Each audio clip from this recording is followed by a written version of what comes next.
Do you want to know how to calm anxiety? Well, you're not alone. I think there are many people who hope for calmness when they're in a state of anxiety. I'm Nicholeen Peck, and I teach all over the world about parenting, good communication, problem solving, processing, all through the lens of the principle self-government. And in this video, we're going to be talking about getting calm when you're in a state of anxiety.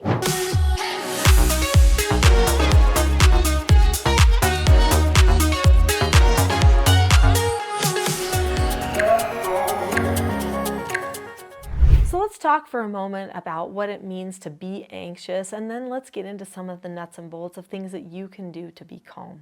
So when a person is experiencing anxiety, oftentimes they are overthinking something. So they have a repetitive thought. It keeps going again and again. They can't see a solution to their problem. That could mean that they do not understand other options that they have. So maybe their experience is limited. They've had this happen, and so they see these as the only two possible outcomes for the solution to their problem. But there might be other solutions to their problems. We can help a person see some of those other solutions with a problem-solving strategy that I actually teach people for parenting, and it's called So.Da.S. A So.Da.S exercise is a problem-solving exercise that we use to teach the person that they have more choices than they realize, and during this process they also learn reasons why they might be making some of the choices that aren't good on a repeated basis. This book here, the So.Da.S journals, helps you have a place to record your So.Da.S exercise. Now somebody might be wondering, what in the world does So.Da.S mean? So.Da.S is an acronym that stands for situation, options, disadvantages, advantages, solutions. So you see in this book that there's a format that you can go through where you list your situation, your options, your disadvantages and advantages to each option, and then your solution. This helps a person see that there actually are advantages to making the wrong choice. Something can be wrong, but we still do it because we like the advantages. There can also be disadvantages to making the right choice. Now, of course, there's also advantages to making the right choice and disadvantages to making the wrong choice, but we need to flesh those out because sometimes we keep making a decision that we don't actually want to make simply because we're focusing only on one set, either just the disadvantages or just the advantages. So we have to see the full picture. This So.Da.S exercise is part of a greater system, my teaching self-government parenting system. When you are not feeling calm, you actually need to parent yourself. The stuff that's in this book, Parenting a House United, works for you parenting yourself as well as parenting children or other people that you might be over or working with. Once you become the adult, you actually have to do the parenting of you.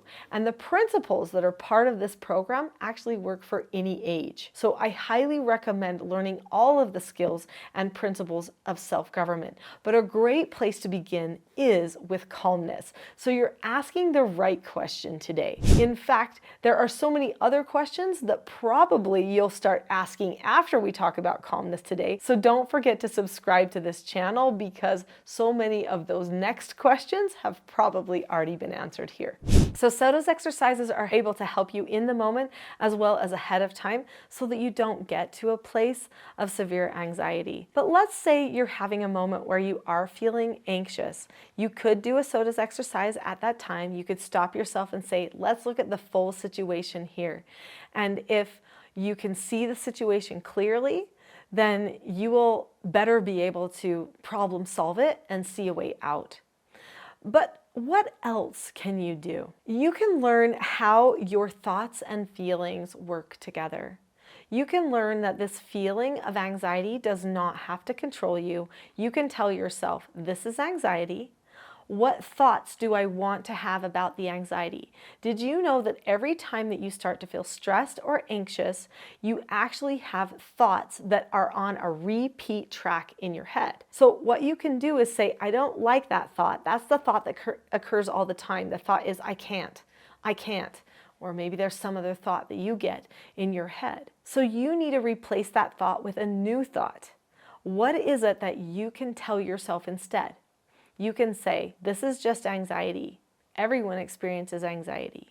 I'm going to give myself a no answer about this anxiety. Or I'm going to drop the subject about that, and I am going to start thinking about something that I know that I can solve. A new problem. Maybe it's just calmness. One of the best ways to get to calmness is to tell yourself to go there. If you've made a calm plan ahead of time where you say, okay, as soon as I start to tense up, as soon as I start to feel anxious, I'm going to go into my room, or I'm going to go somewhere, I'm going to say a little prayer. I'm going to say, I don't want this anymore. I'm letting go of it. And now I'm going to move on to calmness. So I say a prayer. I take some deep breaths, maybe count them. Count like 3 or 5 deep breaths in through the nose, out through the mouth. And then I tell myself truths. Things like, I can do this. I don't have to be perfect at it. Whatever relates to your situation. You tell yourself truths because the anxiety actually is a lie. It holds you back. Every one of us can tell ourselves truths or can tell ourselves lies at any given minute, depending on what habits we have or what excuses we want or what outcomes we want. We might want to feel bad for ourselves. We may want to disempower ourselves because we're afraid of failure. That can happen to people. That's why we lie to ourselves. If you tell yourself the truth on a regular basis, you will feel less stressed, even if the truth is sometimes hard to hear. So tell yourself the truth. I can do this, or I've never done this yet, but trying is an okay thing to do, even if I'm not perfect at it. I will learn from trying, even if it's hard. Those are the types of things that you want to tell yourself in the moment of anxiety or stress. It's okay. That's another thing, by the way. Did you know that it's okay to feel anxiety and stress? It's okay. Sure, it doesn't feel good in the moment, but it is a human thing. And so it's okay that you felt that. You're not a bad person. You're not a weak person because you felt anxiety or stress. Those are just indicators that you need to examine the thoughts and the things going on inside. You need to decide what's going to be productive for you versus what is non-productive for you. I have a whole training on my Teaching Self-Government website. It was a 3-hour training that I did all about emotions. I highly recommend looking into that. It's called The Value and Mastery of Emotions, and you can find that at teachingselfgovernment.com. That will help you so much to tell yourself the right thing in the moment of anxiety and to evaluate what thoughts are going to be productive and what thoughts are not going to be productive. It's okay that you feel anxiety. You may not want to keep the anxiety. That makes total sense. Or you may want to. Some people do. They choose to keep it. They choose to use it as an excuse. If you know that's you, you don't like that you keep wanting to keep it, then tell yourself that you're not going to keep it anymore. Tell yourself ahead of time, when I feel that anxiety come, I'm going to tell myself, nope, I'm not keeping it. I'm dropping the subject. I'm letting it go. Then, once you've given yourself permission to feel it and move on, then you can start really being productive. Take those breaths, tell yourself the truth, instruct yourself forward. Anxiety is difficult to deal with. It can get in the way of normal living, but it doesn't have to. Before we started analyzing anxiety and how the brain worked, people just coped with it. Sure, sometimes they didn't cope in good ways. Sometimes they got violent, aggressive, or just shut themselves down. But there were many, many, many people who did learn to cope with it, who learned how to just step out of their comfort zone, do hard things, not worry, not doubt, to just trust in the history of human progression. That's a big picture that you can hold on to too. When you have a big picture mindset, it's easier for you to see the flaws in the overthinking that's holding you back.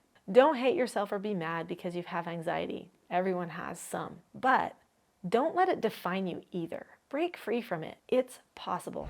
If you have liked this video and you'd like more help breaking free from anxiety, I highly recommend that for the next video, you watch the full class that I've created called The Expectation Trap versus the Cycle for Success. It should help you not trap yourself in anxiety anymore.